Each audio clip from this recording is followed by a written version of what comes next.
Bueno, bienvenidos todos entonces a la reunión de esta noche. He titulado el mensaje de esta reunión, La presencia de Dios. Y pues de este tema se puede hablar muchísimo y podríamos extendernos varios jueves estudiándola, pero trato de ser muy obediente a lo que el Espíritu de Dios me guía en cuanto a los temas que tratamos semana a semana. Y este sin duda pues fue algo que el Espíritu Santo movió en mi corazón para poder compartir con ustedes esta noche.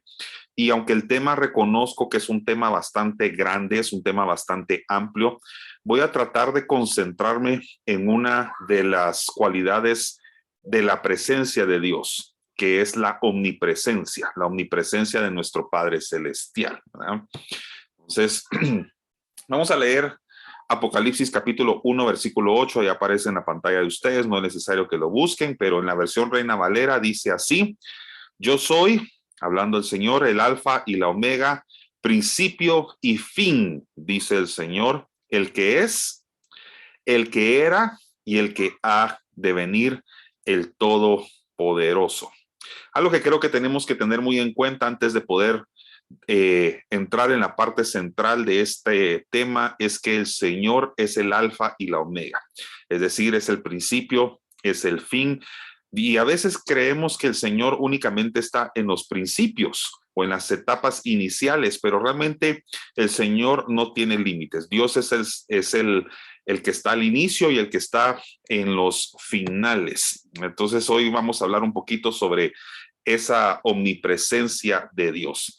A veces queremos limitar únicamente al Señor a las partes iniciales y nos olvidamos de que Dios no solamente está en las etapas iniciales de los procesos, sino que también nos acompaña en las etapas finales. Para ponerlo bíblicamente en perspectiva, Dios no solamente estaba con el pueblo de Dios cuando inició el viaje hacia la tierra prometida saliendo de Egipto, sino que también estuvo con ellos cuando entraron en la tierra prometida, aunque haya sido 40 años después. O sea, Dios no los abandonó en el desierto. No obstante, hubo momentos en la historia del pueblo de Dios en medio del desierto que ellos sí quisieron abandonar la presencia de Dios a través de las decisiones y las acciones que tomaron. Pero es interesante porque cuando uno habla de la presencia de Dios, cuando uno habla de la omnipresencia, tiene que salirse de las limitaciones físicas a las cuales estamos acostumbrados a estudiar o considerar el tiempo humano. La eternidad, por ejemplo, es un tema, es un concepto bastante complejo si tratamos de conseguirle lógica o encontrarle lógica a esa idea o a ese concepto, porque eternidad es más allá de solamente un tiempo, eternidad es más allá de solamente un futuro, un pasado, un presente, es un tema un poquito más complejo de lo que nosotros creemos. Y hoy vamos a hablar precisamente uno de los métodos de Dios para su trato con los seres humanos y con su creación es precisamente la omnipresencia, que es una de sus cualidades, como también lo es la omnipotencia. Es el método de Dios para estar presente en todos los rangos de tiempo y espacio. Para ponerlo en un significado sencillo, eso es la omnipresencia. Es la forma en la que Dios está presente en nuestras vidas, está presente en la eternidad, en todo rango de tiempo. Eso significa en todo rango de tiempo, significa todo pasado, todo presente y todo futuro, no tiene limitación. Muchas personas a veces quieren interpretar la eternidad como algo que empieza pero que nunca termina, pero eso no es eternidad. En todo caso sería infinito porque no tiene fin. Dios no solamente es un Dios infinito, es un Dios eterno. Significa que no solamente se limita a no tener finales, sino que tampoco tiene principios, o sea, no tiene inicios porque Él es el alfa y el omega. Él es tiempo, Él no solamente tiene tiempo o vive en un tiempo, Él es el tiempo. Y al decir espacio, todos los rangos de espacio, estamos diciendo que el Señor no tiene limitaciones en cuanto a distancia, no tiene limitaciones a lo ancho, a lo largo, a lo alto y a lo profundo. Él ocupa todos esos rangos de espacio también. Eso significa omnipresencia. Y empiezo mencionando eso porque la mayoría de nosotros cuando escuchamos la cualidad de Dios omnipresente, creemos que nos estamos refiriendo únicamente a que Él vive en todos los tiempos, pero la omnipresencia, bien dicha o bien estudiada, no solamente es una ilimitada dimensión de tiempo, sino que también es una ilimitada dimensión de espacio. En pocas palabras, si lo quieren ver en fórmula, omnipresencia es igual a tiempo más espacio. Eso es a lo que el Señor se refería en Isaías. Eso es a lo que Él se refería en Apocalipsis, y más adelante lo vamos a ver en Isaías también, en cuanto a su omnipresencia. Y quiero comenzar diciendo que sentía del Señor mientras yo planificaba este mensaje para ustedes, de que era importante recordarles de que Dios está en todas dimensiones de espacio y tiempo de sus vidas personales. En lo que ustedes están viviendo, en lo que ustedes están atravesando, Él ya estuvo, Él está y Él ya estará. La omnipresencia de Dios no tiene límites. Y de aquí en adelante me gustaría que aprendiéramos a valorar la omnipresencia de Dios, no limitándola únicamente a una figura de tiempo. Sobre todo, no confundirla con el principio de la infinidad, porque infinidad, repito, significa que no tiene fin. Cuando hablamos de la omnipresencia, estamos en un concepto todavía más grande, a un nivel mucho mayor, porque estamos diciendo que no solamente Dios no tiene fin, a lo cual ya nos hemos puesto de acuerdo, sino que también tiene inicios. Él existía desde antes de que todo fuera creado, como lo dice Génesis capítulo 1, desde el versículo 1. En el principio creó Dios los cielos y la tierra. Cuando habla del principio, ya Dios existía antes de los principios de la creación. Eso es a lo que la Biblia se refiere con su omnipresencia y por lo tanto su eternidad. Estudiémoslo en Isaías capítulo 57, versículo 15, si quieren, en versión Reina Valera. ¿A qué se refiere con la omnipresencia? Mírenlo acá. Porque así dijo el alto y sublime, el que habita la eternidad. Nuevamente veamos acá resaltado en letra blanca la palabra habitación y la palabra eternidad. Normalmente nos referimos a la eternidad o pensamos que la eternidad es solamente sinónimo de tiempo. Pero aquí vemos un verbo que normalmente utilizamos para usar la ocupación de un espacio, para referirnos a la ocupación de un espacio, que es la palabra habitación o el verbo habitar. Entonces, solamente Dios puede habitar, o sea, ocupar un espacio y un tiempo, que es la palabra eterno, al mismo tiempo. O sea, Dios ocupa espacios y además ocupa tiempos. A eso se refiere con que Él habita en la eternidad y cuyo nombre es el Santo. Yo habito en la altura y la santidad. Nuevamente aquí hay otro énfasis interesante en este versículo, porque vemos que Él habita en las alturas, o sea, en las alturas es una referencia a espacios, pero también la santidad, es decir, un mundo espiritual, un mundo que no está limitado por lo físico. A eso nos referimos con la omnipresencia de Dios. Y dice además que habita con el quebrantado y el humilde de espíritu, para hacer vivir el espíritu de los humildes y para vivificar el corazón de los quebrantados. Isaías 57:15 no solamente nos recuerda de la omnipresencia de Dios, sino que nos recuerda el propósito, el objetivo de su omnipresencia, y es para vivir con el quebrantado y el humilde del espíritu, para hacer vivir el espíritu de los humildes y para vivificar el corazón de los quebrantados. ¿Ya? Entonces, regresemos otra vez al concepto de la eternidad, ese lugar, ese espacio al que nos referimos, donde la presencia de Dios coexiste juntamente con el Espíritu Santo y con nuestro Señor Jesucristo. La eternidad, en primer lugar, desafía la imaginación y la comprensión del hombre. No es un objeto, la eternidad no es un lugar, ni siquiera es un periodo de tiempo, por lo cual no tiene principio y no tiene fin. Y por eso hay ciertos misterios, siempre hay ciertas cosas que han sido, digamos, si no ocultas, por lo menos no reveladas a la humanidad todavía, porque todo el concepto de la eternidad no la puede entender una mente y una imaginación limitada como la de los hombres. Para ponérselos así, la eternidad es un concepto tan grande, tan abstracto para poder entender la mentalidad de los hombres, que una mente limitada por espacio, por tiempo, una mente limitada por la percepción sensorial de sus 5 sentidos, sentidos de la vista, el gusto, el olfato, el tacto, ¿verdad? Y la audición, es muy difícil que nosotros podamos entender la eternidad en su total magnitud. Eso solamente lo vamos a poder entender en el día postrero, cuando nosotros pasemos a la eternidad con el Señor. Y pasar a la eternidad, ya se los estoy explicando bien, va más allá de solamente vivir eternamente. Vivir eternamente sí puede referirse a un tiempo, pero la eternidad es un espacio mucho más grande que nuestra mente sencillamente no va a poder entender.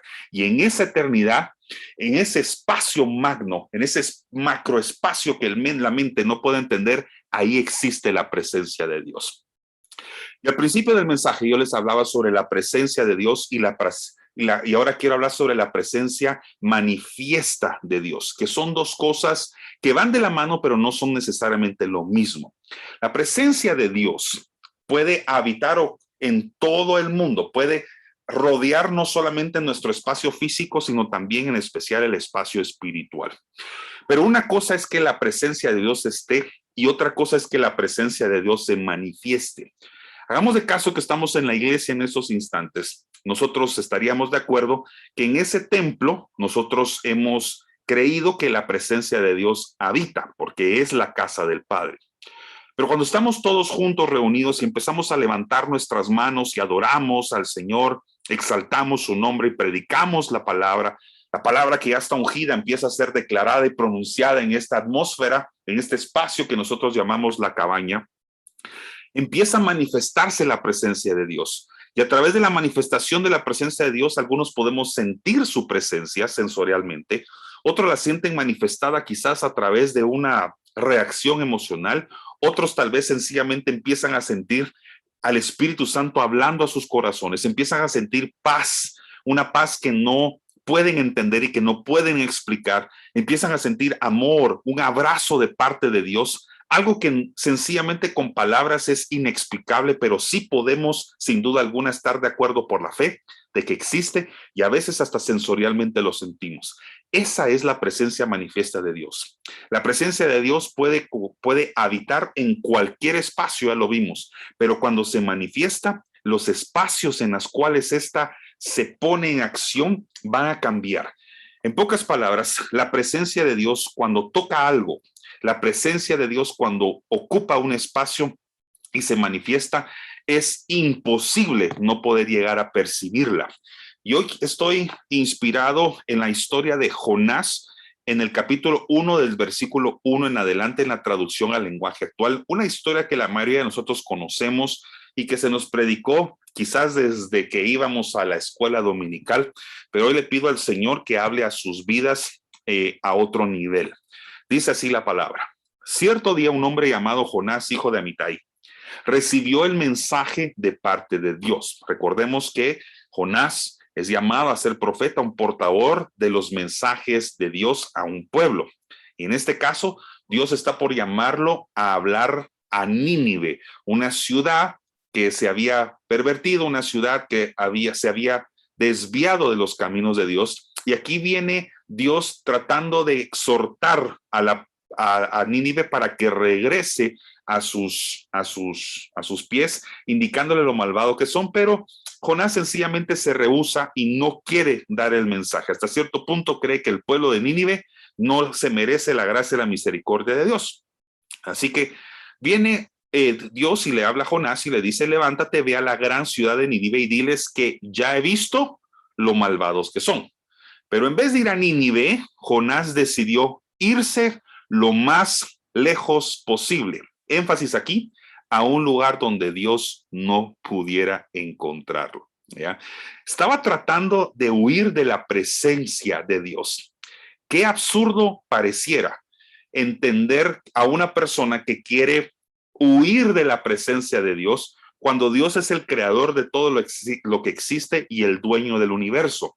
Entonces, si es imposible huir de la presencia de Dios, como también hubiera sido imposible para el pueblo de Dios huir de su presencia, porque estaba acompañada hasta por una columna de fuego, ¿de qué estaba huyendo entonces Jonás? Jonás no estaba huyendo de la omnipresencia de Dios que ocupa tiempos y espacios y que puede saturar prácticamente cada centímetro cúbico de nuestro planeta. Él estaba tratando de huir de la presencia manifiesta de Dios. de la manifestación de la presencia, de esa presencia manifiesta de Dios con la cual él podía conversar y que él podía escuchar aparentemente de una forma audible.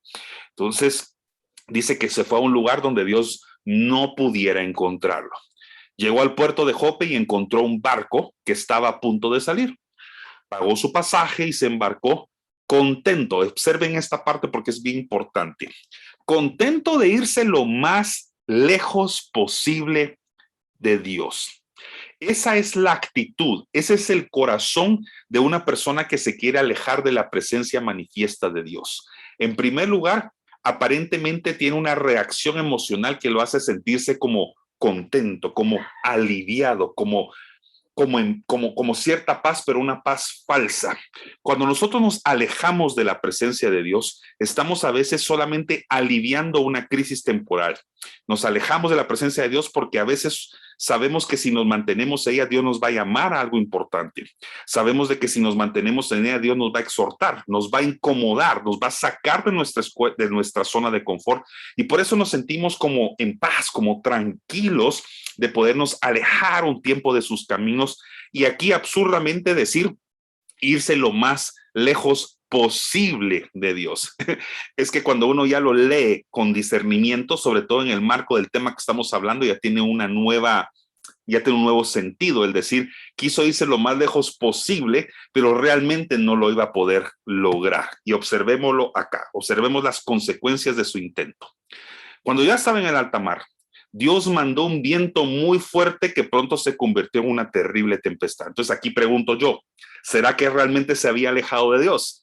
Si Dios estaba prácticamente en los vientos, estaba en el mar, estaba acompañando la embarcación, Jonás solo tenía la sensación de haberse alejado de Dios, pero la realidad es que Dios siempre lo estaba siguiendo, porque Dios coexiste, cohabita, está en todas las áreas y todos los espacios. Lo que él estaba haciendo era saliéndose de la presencia manifestada. Para ponerlo en términos más simples, no estaba alejándose de Dios porque es imposible alejarse de la presencia de Dios físicamente, pero se estaba tratando de distanciar de la relación que tenía con Dios. Y dice aquí en amarillo, el barco estaba a punto de romperse en pedazos. Noten cómo su pequeña tranquilidad, su pequeño sueño donde él estaba durmiendo plácidamente en la bodega del barco, lo vamos a leer más adelante, está a punto de interrumpirse por una crisis.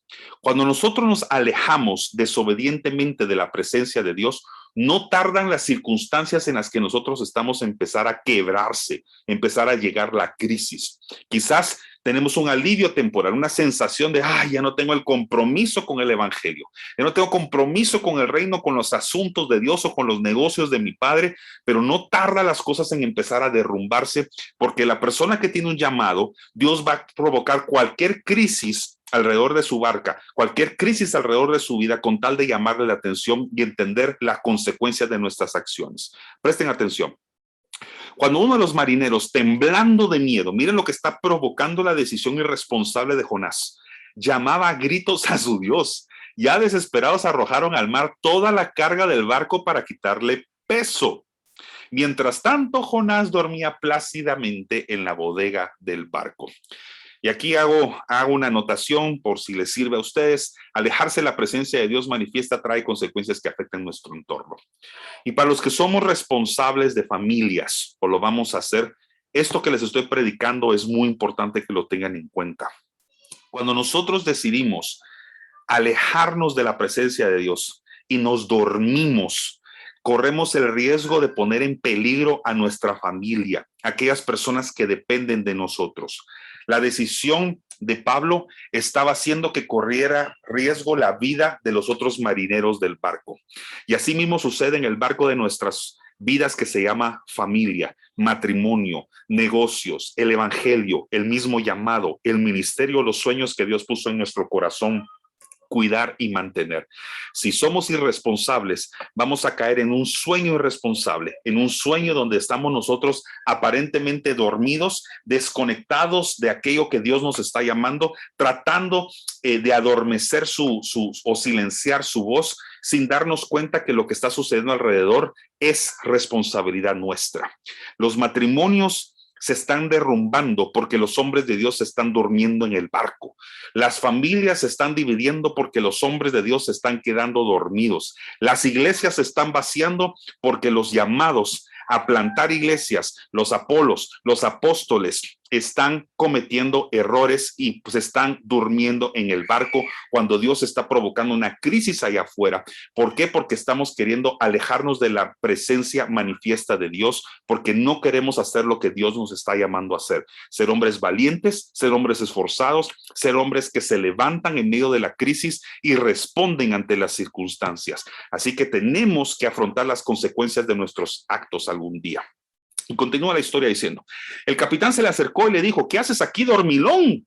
Levántate y pide ayuda a tu Dios. Tal vez nos salve al ver que estamos en peligro.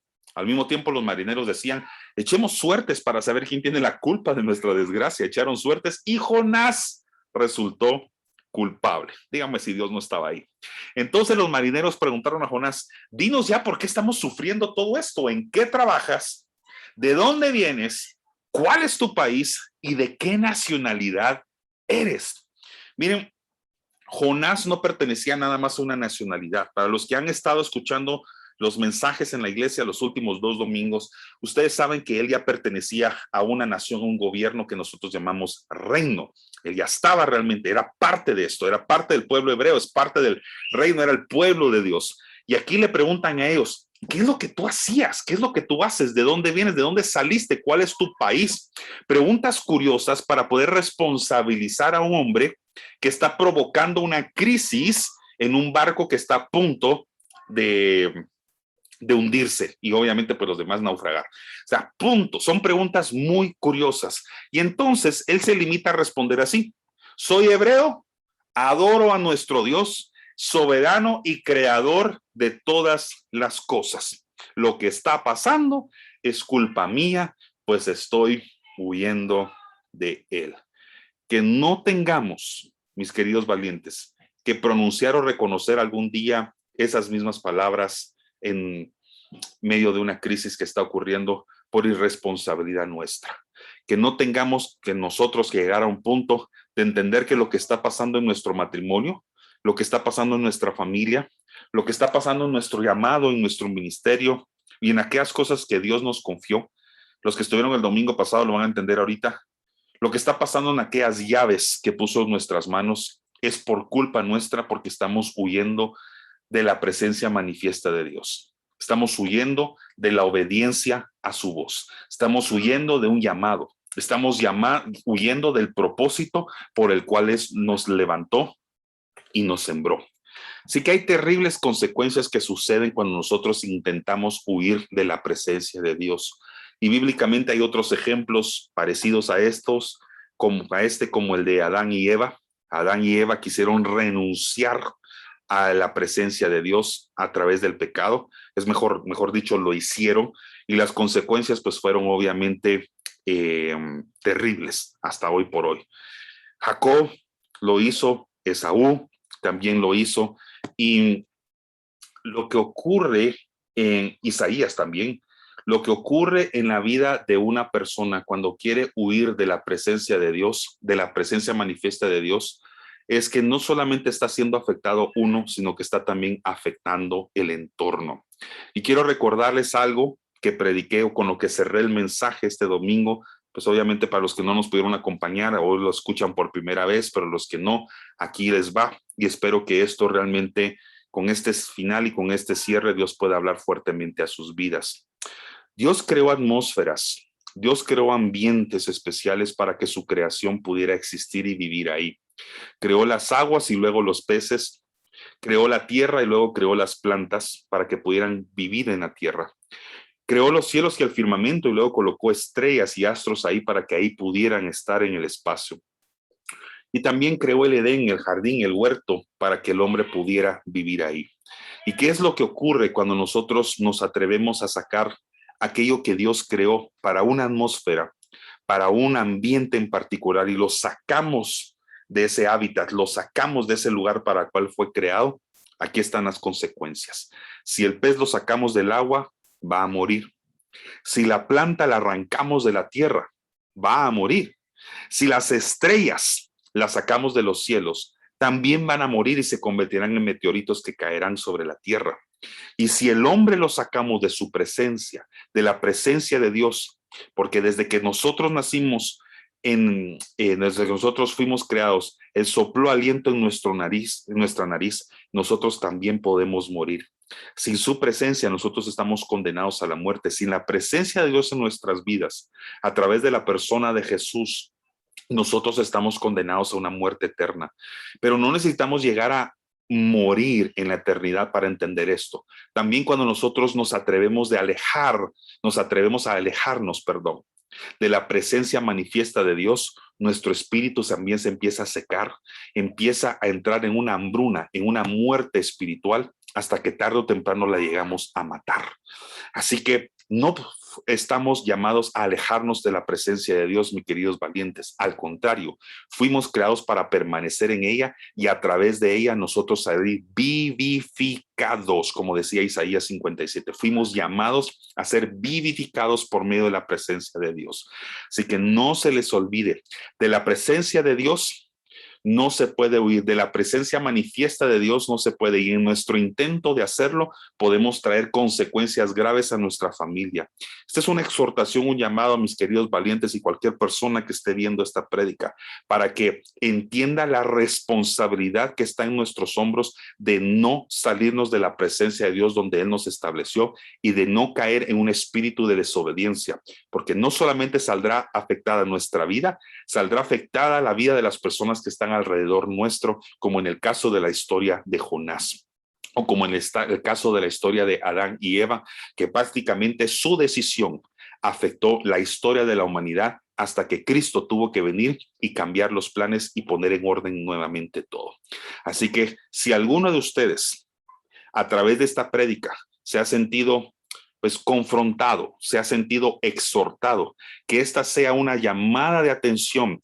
Esto sería una exhortación como la que tal vez Jonás hubiera podido recibir antes de subirse al barco y causar casi que la vida de muchas personas, para que el Señor les recuerde a través de este mensaje: no se salgan de la presencia de Dios, no abandonen su presencia, y en el momento en que Dios los ha llamado a hacer algo y exhortarlo, no esperen a que el barco en el que ustedes están navegando, sea el nombre que tenga ese barco, familia, matrimonio, empresa, trabajo, ministerio y todo, no importa el barco, el nombre que le pongan, antes de que ese barco corre peligro, se hundan ustedes y traigan consigo a las demás personas que están también bajo su responsabilidad y bajo su cuidado.